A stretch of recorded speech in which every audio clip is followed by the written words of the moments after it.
Oi, eu sempre quis escrever um livro. Um, dois, três, porque como a história é muito grande, eu acho que não ia caber.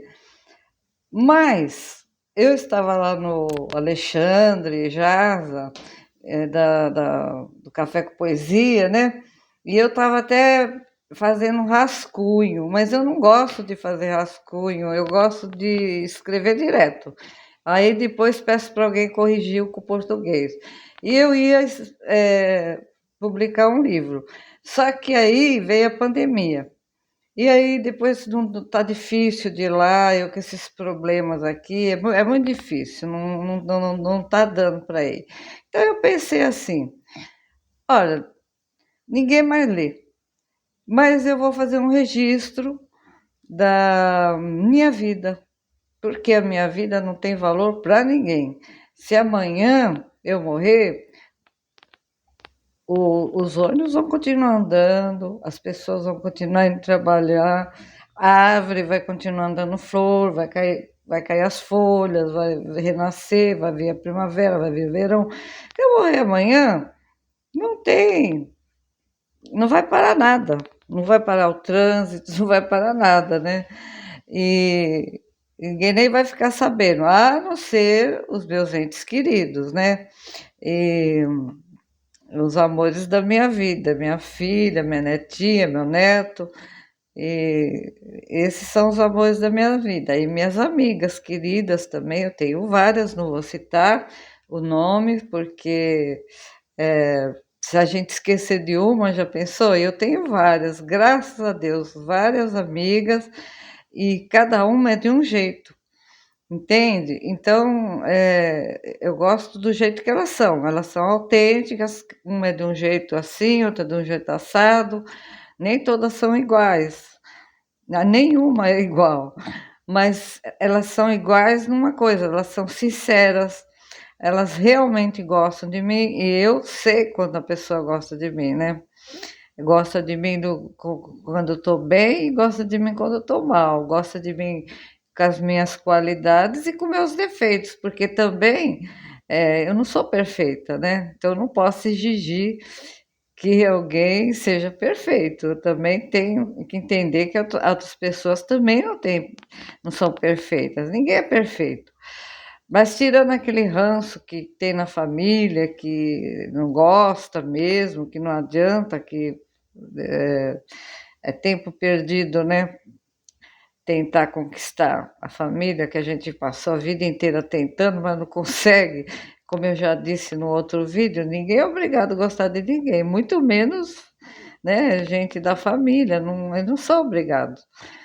Ah, não pode, assim, maltratar, machucar, empurrar, fazer coisas assim, né? Aí não pode, mas gostar, não gostar, tá no direito deles.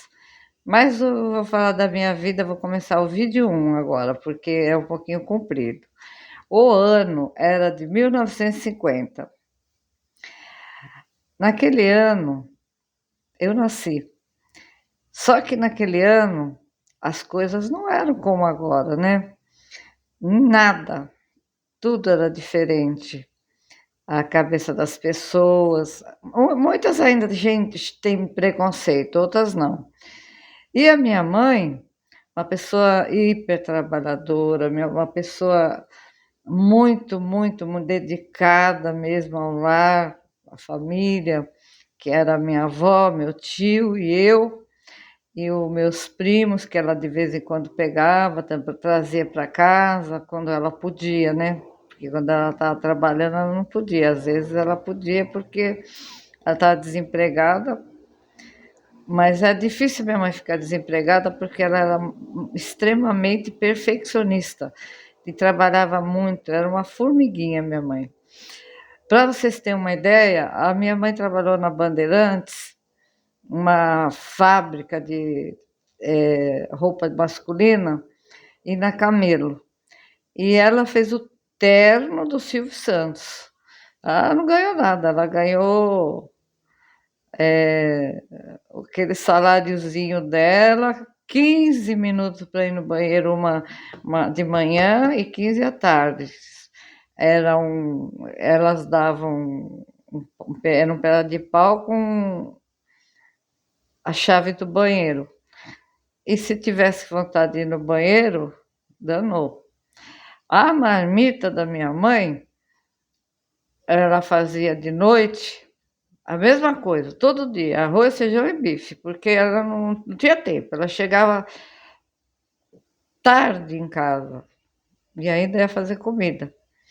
E no fim de semana, ela ia lavar roupa na biquinha, que tinha uma bica aqui, que a gente não tinha água encanada. Então, ela ia lavar roupa, ficava lavando um monte de roupa. E a minha mãe, nossa, eu nem sei o que falar da minha mãe, viu? Porque eu nunca vi gente igual.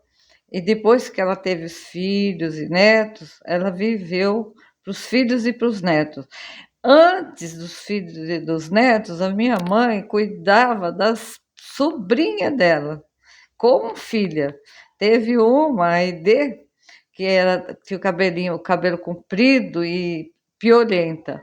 A minha mãe matava todos os piolhos da cabeça dela, fazia trança, enrolava papilote para ficar tudo cacheado. A Aide era linda. E aí a minha mãe era a princesa da minha mãe. Ia trabalhar e fim de semana fazia as coisas dela e ia ver a Aide. A Aide era como se fosse filha dela, e a Aide lembra disso. A minha mãe ensinou ela. Antes dela entrar na escola, ela já estava alfabetizada, porque a minha mãe era muito estudiosa, sabe? Ela não fez faculdade, mas ela fez faculdade da vida. Ela morou com os parentes dela ricos lá, e ela aprendeu muita coisa, porque eles eram muito ligados em estudo, né? Família Saboia. E aí, um dia, minha mãe, era novinha ainda, tinha uns 20, 30 anos, não sei exatamente quantos anos ela tinha, 29, já não era bem novinha, não. Tinha uns 29 anos. Ela vivia lendo aqueles livros, quando ela tinha tempo, da Emily. Livros de romance, livros de paixão, livros de histórias românticas, de príncipes e princesas, que dava tudo certo, aqueles love story da vida, né? E tudo se acabava muito bem, o cara era aquele maravilhoso, e a mocinha era maravilhosa, né? Nada da real, né? E aí a minha mãe lia aquilo e ficou uma pessoa romântica, e ela sonhava com o grande amor da vida dela. E um dia ela conheceu o dito cujo, né, o meu pai. O meu pai, ele era bonitão. Eu não tenho foto dele, mas todo mundo disse que ele era muito lindo. Tinha o cabelo liso, era branco, europeu, porque ele era filho de português, né? E ele tinha uns traços muito bonitos. E, oh, como eu queria ter uma foto do meu pai. Eu não tenho raiva do meu pai, não, embora meu pai nunca tenha ligado para mim e nem quis me registrar. Mas eu não tenho raiva dele nenhuma, não. Nem dor, nem sinto dor. Ai, porque eu não tive pai.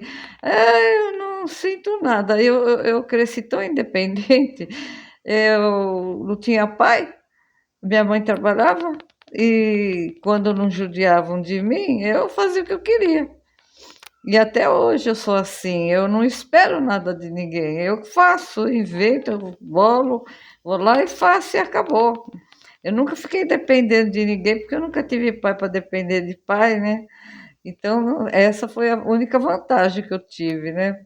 E aí a minha mãe, lá em 1949, né? Não é 1950, 1950 quando eu nasci, ela conheceu o tal do seu Antônio. Ah, o Antônio, como ele era lindo, e ela era apaixonada por ele, nossa Senhora. E ele tinha um gogó, né? Ele era palestrante, ele era vereador, ele fazia comícios, Só que ele era bipolar. Depois ele caía, largava tudo. Aí ele era muito mulherengo e também gostava de beber. Ele morreu também de cirrose, de tanta bebida. Então, naquela época lá, minha mãe nem sabia, né, que ele bebia e que ele era mulherengo. Ele se apresentou o melhor cara do mundo, né? E ela acreditou. Aí ele ficou apaixonado por ela por ele, aquela coisa toda. E aí aconteceu o quê? Eu nasci em 1950, nasci desse romance maravilhoso que eles tiveram, né? E aí ele pegou a minha mãe, porque a minha mãe era mãe solteira, e levou para um sítio que ele tinha, ali na divisa de Guarulhos. Ele levou minha mãe nesse sítio e ficou com ela lá, eu na barriga ainda, né? Escondido, como se tivesse cometido um crime, né? Olha que absurdo. Foram lá escondido, a minha mãe com eu na barriga e o meu pai lá. A minha mãe disse que o dia que eu nasci chovia na cama, porque era um barraco. Porque o meu pai era gastava, ele ganhava bem, ele tinha uma fortuna dos meus avós, mas ele torrava tudo. Aí ele tinha um carro, e ele foi chamar a ambulância. A ambulância veio, levou minha mãe, chegou no metade da Dutra, encostou e eu nasci.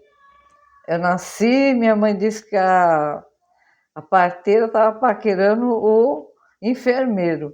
E aí eu nasci naquela muvuca, né? Minha mãe gritando, meu pai desesperado, e a enfermeira lá paquerando o, o enfermeiro. Eu saio, não saio, saio, não saio, saí. Aí nasci, cortaram meu cordão umbilical, né? Cortaram, voltei para minha casa e era um barracão de zinco, de vida real, né?